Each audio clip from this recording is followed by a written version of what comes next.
Good evening and welcome to Daily Bible Kids. Sorry, I've been having some technical difficulties and whatnot. I think finally got it fixed. We have been reading the book of Numbers. They have been given, Moses had helped them escape Egypt, and they've been given rules what they can and can't do, and they had to count them and everything. And the last thing that we ended up reading was, just to get you guys up to date, Moses intercedes for the people. The Lord punishes the Israelites. Laws concerning offerings, penalty for breaking the Sabbath, and tassels on the clothing. Today we're going to be reading the book of Numbers, chapter 16 through 18. We're just going to start off with Korah's rebellion. One day, Korah, son of Izhar, a descendant of Kohath, son of Levi, conspired with Now, you guys just recently watched Joseph and the Amazing Technicolor Dreamcoat and all that. You remember his 12 brothers? Okay, so Levi, that house, remember, that's one of the brothers. Conspired with Dathan and Abiram, the son of Eliab, and On, son of Pelah, from the tribe of Reuben. They incited a rebellion against Moses, along with 250 other leaders of the community, all prominent members of the assembly. They united against Moses and Aaron and said, "You have gone too far. The whole community of Israel has been set apart by the Lord, and He is with all of us. What right do you have to act as though you are greater than the rest of the Lord's people?" When Moses heard what they were saying, he fell face down on the ground. Then he said to Korah and his followers, Tomorrow morning, the Lord will show us who belongs to Him and who is holy. The Lord will allow only those whom He selects to enter His own presence. Korah, you and all your followers must prepare your incense burners. Light fires in them tomorrow and burn incense before the Lord. Then we will see whom the Lord chooses as His Holy One. You Levites are the ones who have gone too far. Then Moses spoke again to Korah. Now listen, you Levites. Does it seem insignificant to you that the God of Israel has chosen you from among the community of Israel to be near Him so you can serve in the Lord's tabernacle and to stand before the people to minister to them? Korah, I hope I'm pronouncing that name right. It's Korah. Korah, he has already given this special ministry to you and your fellow Levites. Are you now demanding the priesthood as well? The Lord is the one you and your followers are really revolting against. For whom is Aaron that you are complaining about him? Then Moses summoned Dathan and Abiram, the son of Eliab, but they replied, "We refuse to come before you. Isn't it enough that you brought us out of Egypt, a land flowing with milk and honey, to kill us here in this wilderness, and that now treat us like your subjects? What more, you haven't brought to us another land flowing with milk and honey? You haven't given us a new homeland with fields and vineyards. Are you trying to fool these men? We will not come." Then Moses became very angry and said to the Lord, "Do not accept their grain offerings. I have not taken so much as a donkey from them, and I have never hurt a single one of them." And Moses said to Korah, "You and all your followers must come here tomorrow and present yourselves before the Lord. Aaron will also be here. You and each of your 250 followers must prepare an incense burner and put incense on it, so you can all present them before the Lord. Aaron will also bring his incense burner. So each of these men prepared an incense burner, lit the fire, and placed incense on it. Then they all stood at the entrance of the tabernacle with Moses and Aaron. Meanwhile, Korah had stirred up the entire community against Moses and Aaron, and they all gathered at the tabernacle entrance. Then the glorious presence of the Lord appeared to the whole community. And the Lord said to Moses and Aaron, "Get away from all these people so that I may instantly destroy them." But Moses and Aaron fell face down to the ground. "Oh God," they pleaded, "you are the God who gives breath to all creatures. Must you be angry with all the people with only one man's sins?" And the Lord said to Moses, "Tell all the..." What are you doing? The cat's scratching in the chair. Stop. The Lord said to Moses, "Then tell all the people to get away from the tents of Korah, Dathan, and Abiram." So Moses got up and rushed over to the tents of Dathan and Abiram, followed by the elders of Israel. "Quick," he told the people, "get away from the tents of these wicked men, and don't touch anything that belongs to them. If you do, you will be destroyed for their sins." So all the people stood back from the tents of Korah and Dathan and Abiram. When Dathan and Abiram came out and stood at the entrance of their tents together with their wives and children and little ones. And Moses said, "This is how you will know that the Lord has sent me to do all these things that I have done. For I have not done them on my own. If these men die of natural death, or if nothing unusual happens, then the Lord has not sent me. But if the Lord does something entirely new, and the ground opens its mouth and swallows them and all their belongings, and they go down alive into the grave, then you will know that these men have shown contempt for the Lord." He had hardly finished speaking the words when the ground suddenly split open beneath them. The earth opened its mouth and swallowed the men, along with their households and all their followers who were standing with them and everything they owned. So they went down alive into the grave, along with all their belongings. The earth closed over them, and they all vanished from among the people of Israel. All the people around them fled when they heard their screams. "The earth will swallow us too!" they cried. Then fire blazed forth from the Lord and burned up the 250 men who were offering incense. And the Lord said to Moses, "Tell Eleazar, son of Aaron, the priest, to pull all the incense burners from the fire, for they are holy. Also tell him to scatter the burning coals. Take the incense burners of these men who have sinned at the cost of their lives, and hammer the metal into a thin sheet to overlay the altar. Since these burners were used in the Lord's presence, they have become holy. Let them serve as a warning to the people of Israel."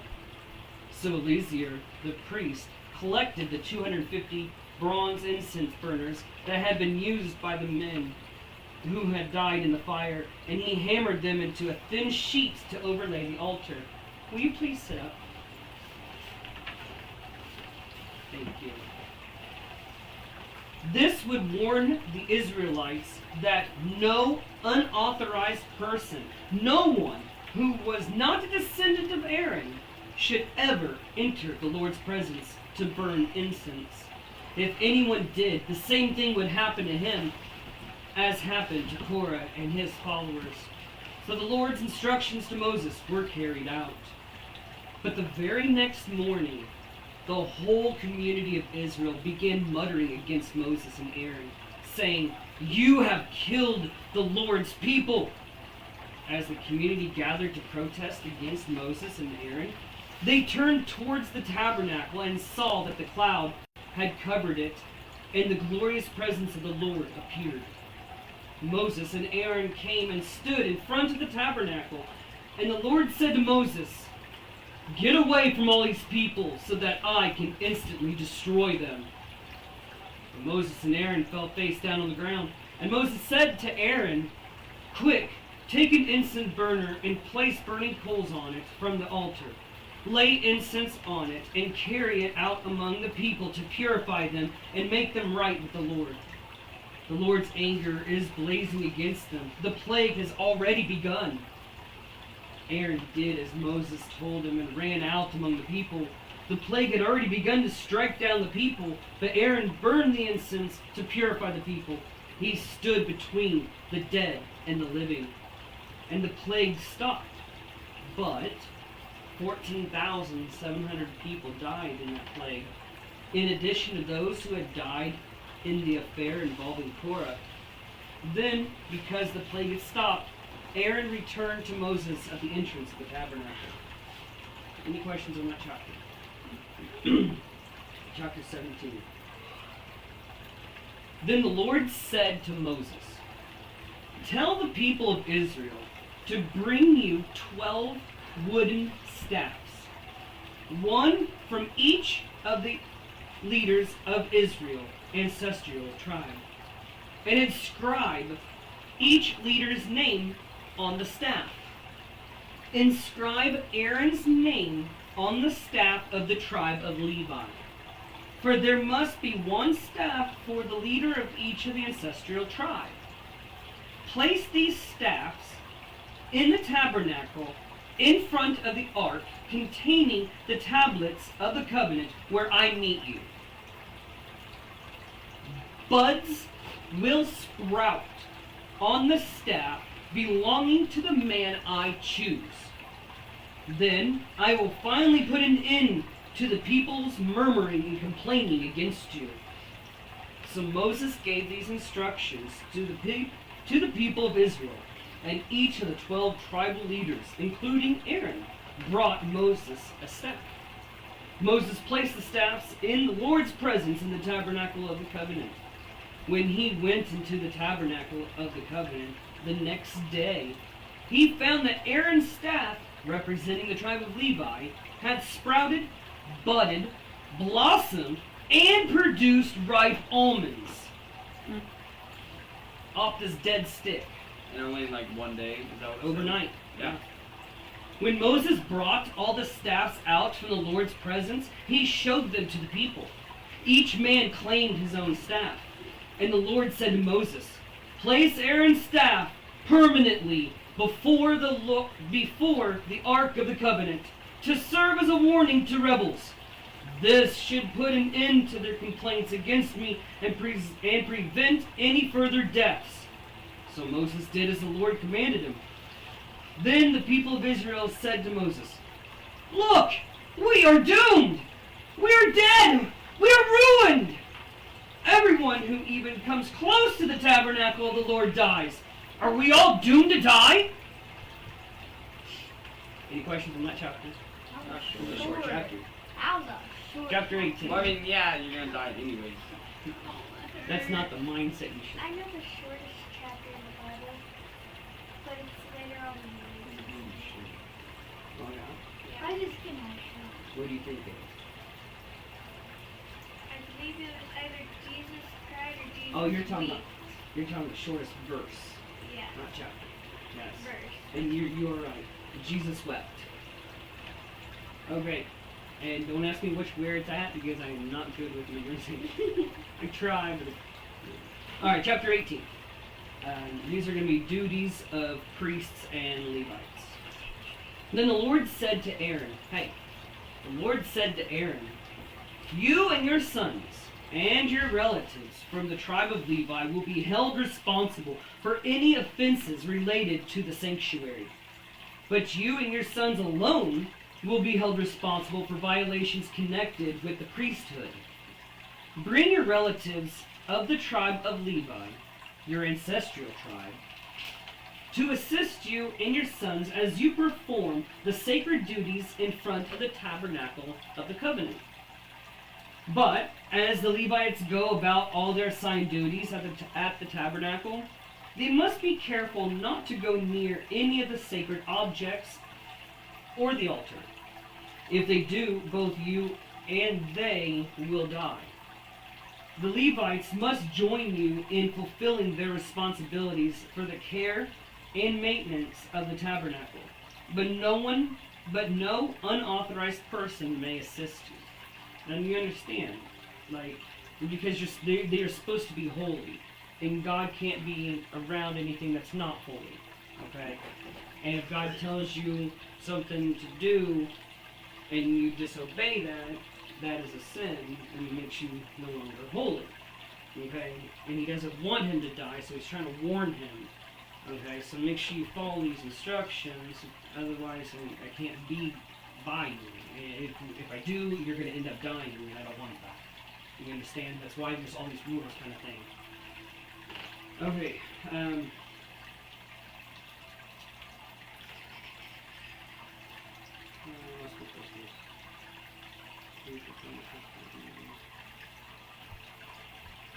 Okay, the Levites must join you in fulfilling their responsibilities for the care and maintenance of the tabernacle, but no unauthorized person may assist you. You yourselves must perform the sacred duties inside the sanctuary and at the altar.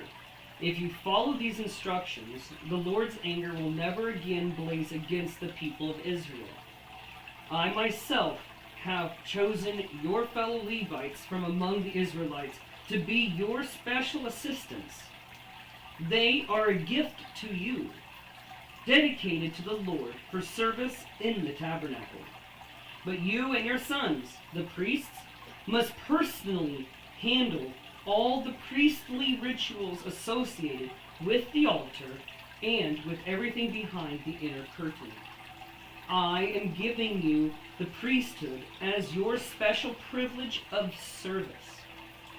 Any unauthorized person who comes too near the sanctuary will be put to death. The Lord gave these further instructions to Aaron. I myself put you in charge of all the holy offerings that are brought to me by the people of Israel. I have given all these consecrated offerings to you and your sons as a permanent share.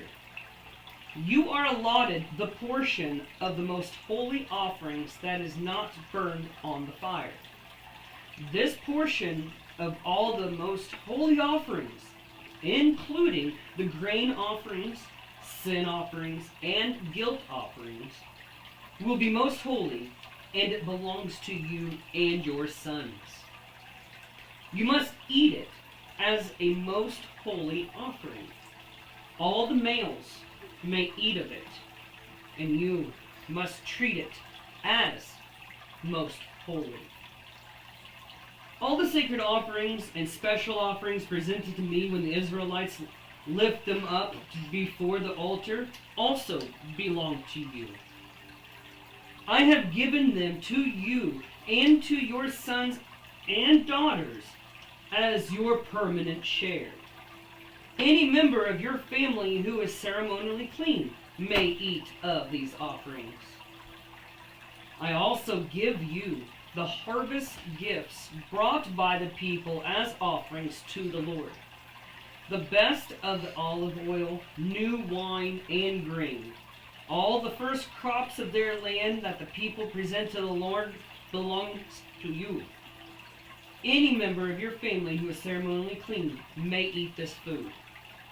Everything in Israel that is specially set apart for the Lord also belongs to you. The firstborn of every mother, whether human or animal, that is offered to the Lord will be yours. But you must always redeem your firstborn sons and the firstborn of the ceremonially unclean animals. Redeem them when they are one. Hey, Can you please not? Thank you.